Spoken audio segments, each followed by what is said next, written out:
Northwest Comic Show. What?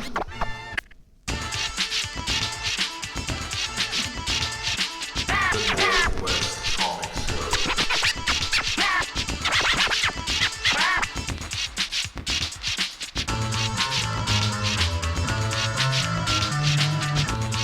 The greatest thing ever.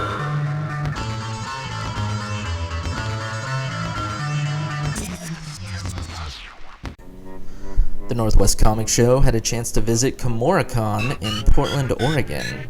So let's take a look at some of the footage that we were able to get at Kumoricon. My name is Jacob. All right, and who is this? This is my friend Maddie, but currently they are wearing a cosplay that I made, which is based off of the World's logo, but it's like an album made by a musician called Porter Robinson. Awesome. That is a great cosplay. Wow, you had to like take a TV apart or something, is that right? Yeah, I went to Goodwill actually, and I took there was a TV there. It's obviously this one here. I went to Goodwill and I just kind of came home and took the TV parts apart and just kind of put it all together. I love seeing this kind of creativity. It's amazing. There's a lot of work involved. Looks like you put some LED type deals in there. Is that true? Yeah. Thank Good. you so much. Yeah, no. And is this what is that? A plexiglass? Yeah, it's plexiglass because I'm poor and can't afford anything else.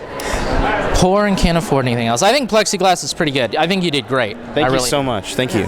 No problem. Now, what have you been doing? What have you been seeing here? Oh man, I've seen basically everything. Just like I've seen original characters and I've seen lots of just anime and stuff, and it's been great. It's been a blast. What do you like about Kumoricon in general or overall? I think that with Kumoricon, you just kind of get this whole sense of scale as far as like you not being alone and liking things, and it's just kind of a place where you're allowed to be yourself and not be judged by people because you all have the same interests and you can talk to people without having to worry about messing things up because people go through the same kind of things that you are. And I really like that all these people are into things that you're into, so it helps you with talking to people, I think, personally. I agree with you. I mean, that's what I keep hearing over and over again. The love, the connection, camaraderie, right? Yeah, it's very great to be able to talk to people that are into the same interests as I am. Yeah, I mean, it's pretty obvious. This is an anime convention. It's the biggest one in Oregon and the greatest one. And, I mean, I think you hear about it, and then you hear all these people talking about it and what it's like, how there's all this connection and everything. So I think you ought to try coming if you haven't, right? Yeah, I've been coming since 2014, and it's been the best. And I really like the new location. The convention center is absolutely fantastic for everything. There's so much more space, so much new things to do, and it's awesome. Okay, so, as soon as we have another Kumoricon, I guess we'll probably see you there, right? And thank you for doing this interview with me. I appreciate it. Yeah.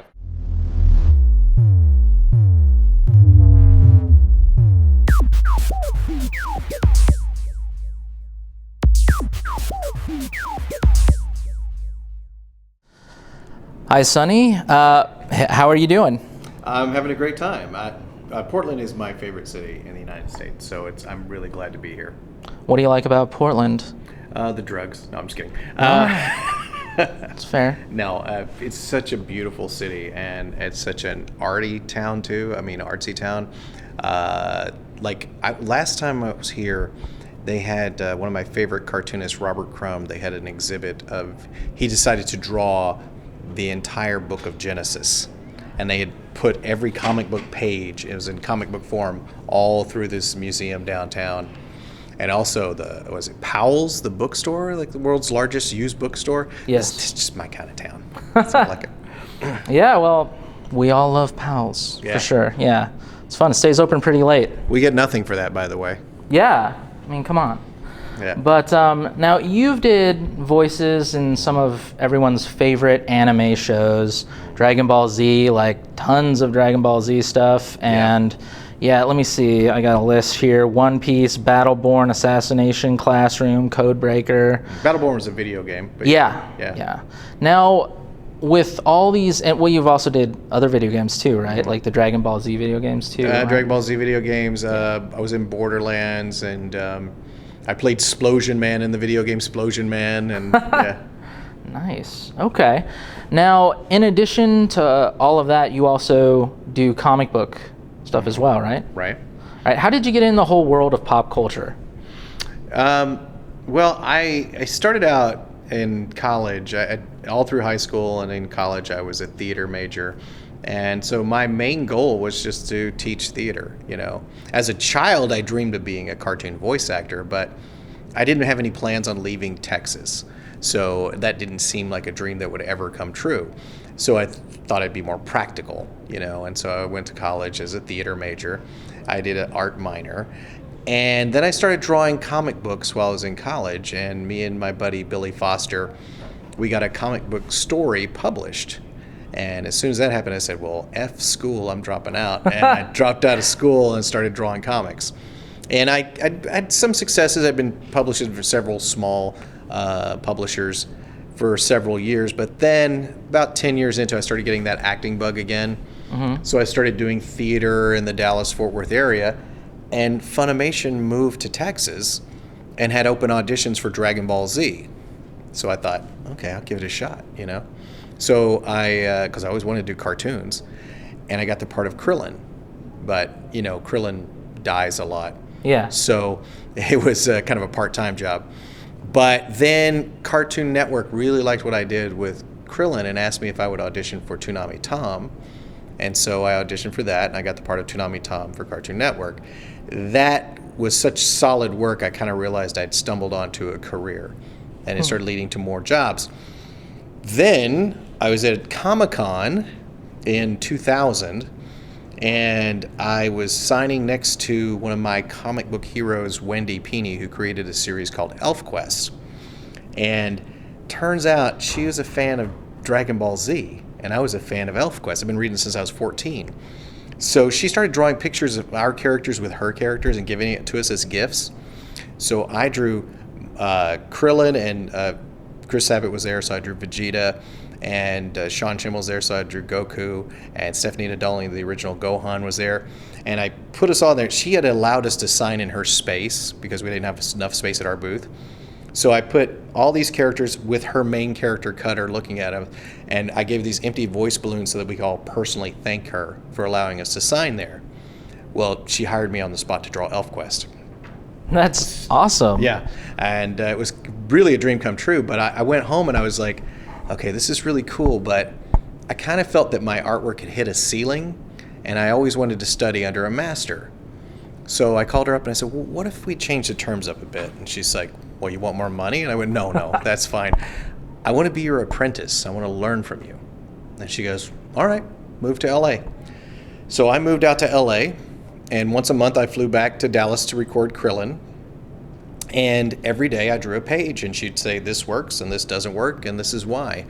And it was the most amazing learning experience of my life. I did 2 58-page stories for her ElfQuest that was bound in a book called In All But Blood. Then that, an acquisitions editor from Tokyo Pop saw it, and he met me at a convention. He said, do you have any other ideas? And I told him about this idea I had about a fairy princess named Goat. And it was a little punk rock fairy princess. And he said, well, send me some pages. I sent him some pages, and he said, well, if one of our editors likes it, you'll hear from them. And I heard from one of their editors, and next thing I know, I was drawing for Tokyo Pop. That's incredible. Sounds like a strange roller coaster of dreams coming true for you, sort of. Chris Sabat once said that you are the luckiest son of a bitch I've ever met. I was thinking that actually, but I wasn't going to say it. But yeah, that is really cool. That when you were young, you're like, okay, I want to do voices for cartoons, and then you're like, oh, I like drawing comics and art. I was drawing since I was like 6 years old. Yeah. That's incredible that it's like this strange domino. Dreams, things I dreamt of until I was like 12, and then sort of gave it up to say, okay, you know what, that's not practical. You're not going to be a comic book artist. You're not going to be a voice actor in cartoons either. You need to focus on something that you can do. And I love theater, So I thought, well, this is more practical, that I would be a theater professor and just, do that for the rest of my life. I'm glad it didn't work out that way, because I think I would have been really bored by now. Yeah, absolutely. Burnt out a little bit. All right, so when that voice inside of you, I think we've learned from Sonny Strait here that when that voice tells you, do what's practical, and behind that voice is that other voice that says, do this dream, Tell the practical voice to shut up and live your dream, right? Am I right? I think you're right, and to a certain degree too, because here's the thing. You never know what life is going to hand you, right? Yeah. The main thing is to get the skills. I had acted for 14 years before I auditioned for Dragon Ball Z. So I had the chops to do that. And I had drawn for 10 years seriously trying to pursue comics before I met Wendy Peeney. And so when opportunity did knock, I was ready for it. And so a lot of people want to do jobs like this because they think they're easy. They're not. If it's easy, you're not going to make it. It takes a lot of hard work and many, many hours and a lot of discipline. But if you've got that and you put it forth and you work really hard, and you just need a modicum of talent. The rest of it has to be work. Yeah. And then when something happens, when you do have an opportunity, you're going to be ready for that. And you're not going to know what it is. I never knew I'd be doing this kind of thing. As a matter of fact, even when I got Krillin, I assumed this was a fad, this anime thing. It was going to be gone in 2 years. Yeah, but it still was around. Right. It's only been 18 years. We're here at one of the coolest anime convention in Oregon, Kumoricon, and it's going crazy here. It's wild. Yeah, there's tons. It's not slowing down. I've never seen just did a signing. I've never seen a signing line that big on the first day. Usually Saturday's the crazy day, and they say this one is crazy too, so I'm looking forward to that as well. But it was really nice, and the people in line are so nice too. Yeah. Oh yeah, that's what's one thing that's beautiful here at Kumoricon is there's a lot of love going around. Everyone's just They're very nice. They're also kind of shy. Yeah. Like I had my camera out and I said, "Hey, everybody, say hi," and they're like, "Hi," Whereas in a lot of other states I've been to, they'd be like, "Woo!" Exactly. Yeah, it's just, I don't know. It's a really cool feeling here, and it's cool that you were able to come down, Yeah, I think this is my third time with Kumoricon. First time in this building, but my third one. And I've had a great time every time, and as I said, it's become my favorite city because of that. Yeah, and the bookstores and stuff too. Yeah. I love the bookstores. All right. Well, hey, it's been a real pleasure to get to interview you. Thank you. Thank you. Sonny Strait. Hey, it's Casey with the Northwest Comic Show. I'm standing here with, what was your name? Maganda, but the character's name is Ruby. Ruby? Yes. Ruby, yeah. And you said that, okay, this is spectacular. It's fascinating. It's in-depth. Did you make this yourself? I did. It took about a month and a lot of love and hate. A lot of love and hate. I like that description for, like, cosplay building. A lot of love and hate. And this is special in some way, you told me. Now, what's special about this? So, at PAX a few years ago, I managed to get it signed by Monty Oum himself, who died a few months later, the creator of the show. Oh my goodness! Wow. You got an actual signature on it and then, like 2 months later, he passed away, huh? It was kind of an accident at a hospital kind of thing, but yeah. Sure. Okay, I understand. Well, this is a spectacular outfit. You're part of a cosplay group, is that right? Yes, I am from Black Opal Cosplay. Me and my friend, we started it just a few months ago, actually, but we've been cosplaying together for about 3 or 4 years now. Okay. So is it just the two of you in that group? Yeah. It's just the two of us. Okay. Where do you want us to follow that group, or? Yeah, you can follow. Oh, wow, she's right here. Oh, you want to get in here? Sure. All right, let's see if we can get everyone into frame. Someone come over. Oh, perfect. Yeah. Cool. Okay, now you are both from Black Opal Cosplay then, right? Okay. Now, what was your name? I'm Blythe. Blythe. Awesome. Okay, so did you make this outfit? I made parts of it, other parts I bought and then adjusted so that they fit me better or looked better. Okay, so parts are made, parts are adjusted, parts are bought. That's pretty good. I mean, sometimes you got to do it that way. right? Especially, I mean, sometimes you just don't have the skill set starting out to be able to make everything from scratch. As long as you're building on those things and working toward getting better, who cares if some of your things are bought? Yeah. That's a good point. Now, do you do any tutorial stuff, or do you talk about how your costumes come together on your cosplay group? We're planning on it. Our cosplay group has really just started out just in the last couple of months, but we already have a couple of videos in the works or planned. So we get to look forward to those. And where do we find this group, and how do we subscribe and like and view and all that? So right now we're actually on Facebook. We're trying to get our Instagram and Twitter and whatnot started, but And then YouTube. and YouTube. But Facebook, pretty much Black Opal Cosplay. Okay. Facebook, Black Opal Cosplay. And that's awesome. Okay, well, thank you for coming here and doing this interview and humoring my antics. I appreciate it. Thank you. Thanks. Thank you. With the Northwest Comic Show, and we want to show you a spectacular cosplay. Love Live as Ellie. Thank you. Right now, I'm talking with some people who are going to kill me, or either in real life or in my dreams. But I'm still gonna die, and it's not gonna be good. What was your name? Do you want my real name or do you want my character name? I want you to just tell me whatever you want, because I don't want you to kill me. Oh, that's a good idea. I'm Fiberly Cat Callie. That's my username. It's a mouthful. Yeah, that's cool. Yeah. Yeah, how's that all spelled? FIREBLADECATCALIE. Now you have it. And what was your name? That's fair enough. Okay, good. I like it. All right. Now, this is spectacular. Did you come up with, how are you enjoying the show? I'll ask you that. It's my first time at Kumoricon. This is his first convention ever. He doesn't like to leave the lake much, but, sometimes we have to get people out of their comfort zones. Yeah. But, it's welcoming in this comfort zone. It is. It is. It's a whole lot of good victims here. Yeah, there's a lot of good victims at Kumoricon. Nice. Well put. I like how you said that. Well, what all have you seen? Like, what did you enjoy while you're here so far? This is our first day in. We drove in from Seattle, so far we went around the exhibition hall where it has all the artist alley and everything. Saw a lot of good artists there, so doing some shopping tomorrow.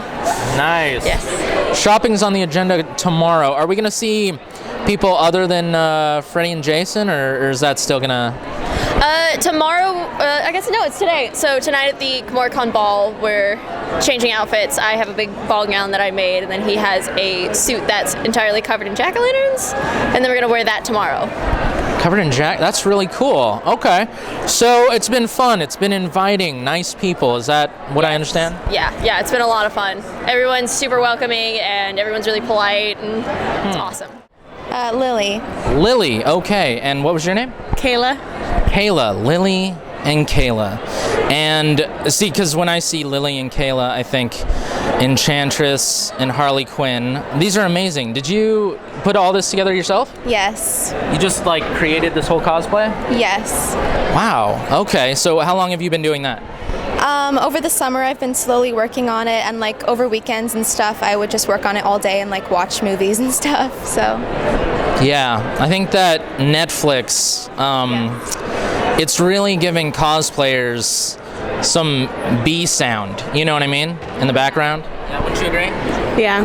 Yeah. Okay. So, some of this looks like. Did you do some of this yourself? Yeah, I bought some of it, then I added to it the shirt, I cut it myself and everything. Cool. So you're battle damage Harley Quinn, right? Yeah. Awesome. Okay. So yeah. Now, what are these little hash marks? I'd like to say that they're how long Harley and the Joker have been together. Oh, cool. Because you got these hash marks on your leg. It's the amount of time you two have been together, huh? Did you calculate that from the first appearance in the comics or the cartoons, or are you just guessing? It's more of an educated guess. Okay, that's very fair. An educated guess. Cool. Are you having fun here at the show? Yes, definitely. What are you doing here? What have you been seeing? We've just been walking around, people watching, going and looking at the vendors and events and stuff, and we're definitely going to the ball tonight, so. Okay, definitely going to the ball. Have you been to any interesting panels or anything? I don't think we've gotten a chance to see any of the panels yet. You know what I've noticed is that, like, I've been to events and I've heard people say things like, and not this one at all, but like other events, and people are like, there's nothing going on there. And it's like, did you go to any panels? And they're like, no. And it's like, there's like 100 things to do with these things. Wouldn't you agree? There's so many panels and so much stuff to do. Last year, I definitely went to like every single, like I tried to make it to every single panel because there was so much, but I couldn't make it to all of them. Yeah, really, when you go to these events, when you go to like Comic Cons and like different things like that, look at the panels. And really, now, are you in cosplay? Yes, I am. Okay. Who are you cosplaying? I am cosplaying as Mabel Pines from Gravity Falls. Gravity Falls. Awesome. Now, what have you been doing while you've been here at Kumoricon? Oh, you know, just going to some panels, finding other friends, and just walking around and going. Probably Having fun, right? So, what panels have you seen?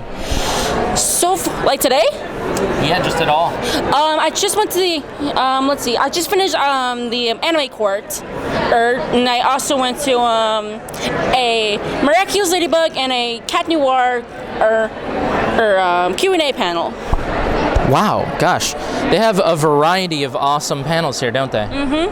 Yeah. So, what else is in store for the rest of the weekend for you? I don't know, actually. I'm pretty sure, or I'm just probably going to buy something from the Artist Alley or something from the merch area. There's some really in-depth, beautiful, spectacular Artist Alley like images and prints. Wouldn't you agree? Yes, I totally agree, because there's just so much artwork. Like, as an artist myself, there's just so many amazing artwork for each other. That's right. There's just, in the Pacific Northwest, I think, really, the artists are just amazing, you know? Mm-hmm. Yeah. Okay, well, I want to say thank you for being here. You're welcome. Hi, I'm Hannah Beasley. I'm dressed as Leon Scott Kennedy from Resident Evil 4.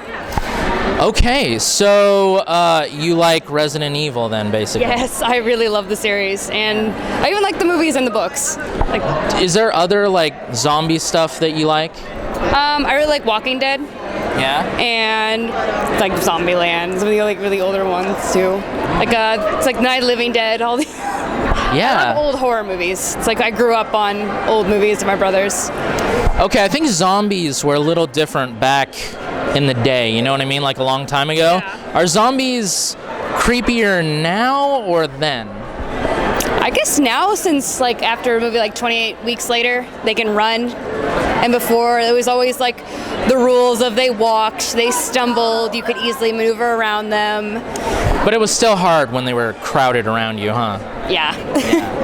Yeah, so now we're here at Kumoricon. What have you seen that you really enjoyed? Oh gosh, I've seen some like really older movie costumes. Like I saw people doing Back to the Future, and that made me really happy. Wow, you know, we actually interviewed Marty a little while ago. So yeah, yeah. And have you been to any panels or Q&As or anything? I watched the AME contest. I thought that was pretty cool. I wish they would put more, I don't know, game stuff in there. More game stuff, huh? Okay. Well, that's good to know. Because Resident Evil is a Japanese game, so. That's a good point. Even though over there Something to think about. They call it Biohazard over there. Oh, really? Yeah. Huh. Like Evil Within has a different title over there too. I don't remember exactly what that title is, but they don't have evil in their titles. So, as far as, I mean, do you think that the virus was like created by a corporation or like the government? What do you think? Well, in that series, yeah. Yeah. Don't do it. You know. You can't even trust people who give you your shots in that series. Don't make a zombie. If government, corporations, don't make a zombie virus, right? Am I right? Yeah. just don't. You know, it's not a question. I'm not like asking. It's a direct statement. Knock it off, right? I'm sure you can get your flu shot. No, don't worry about being zombified. Yeah. Well, I really appreciate that you were here, interviewed with us. Thank you. Thank you. My name's Alex, and I play as Marty McFly. I'm Jeff, and I'm the hero from Dragon Quest VIII. Okay, well, this is very legit stuff you got going on here. Yeah, I think it's awesome. Thank you. Yeah. My friend here loaned me the costume, and you say So how you got it's it. your cosplay. Yeah, it's my cosplay. Oh, okay. Well, that is an awesome friend to loan you that stuff. Yeah, he has a few costumes, and I had to use all my money for my share of the hotel room, so I didn't have money for a costume this year, so he let me do that. I think that cosplaying is one of the most fun things about going to a con like this, so I really wanted my friend to share the experience, so it was no problem at all loaning him a costume. Once again, I think this is like a Kumoricon, you know, there's just this camaraderie, spirit. Would you agree? I definitely would, yeah. I think Definitely. I definitely would. I think everybody here, even if we are complete strangers, we're all sort of friends in a way, because we're all into the same stuff, and you can basically talk to anyone. This is like the one of few places where people like us into the stuff that we're into. We can just kind of get together and talk to anyone, and there's no real sense of, oh man, I don't really like talking to strangers. This is like the one place where you can just be totally open with people. It's really great. Yeah, me and him have gotten several different pictures. People enjoy it and love to be in costume and take pictures and have a good time. Have a good time at Kumoricon. Yeah, I couldn't have said it better myself. It's just a beautiful place, beautiful people, everyone's friends. It's kind of built in, ingrained here, right? The Northwest Comic Show.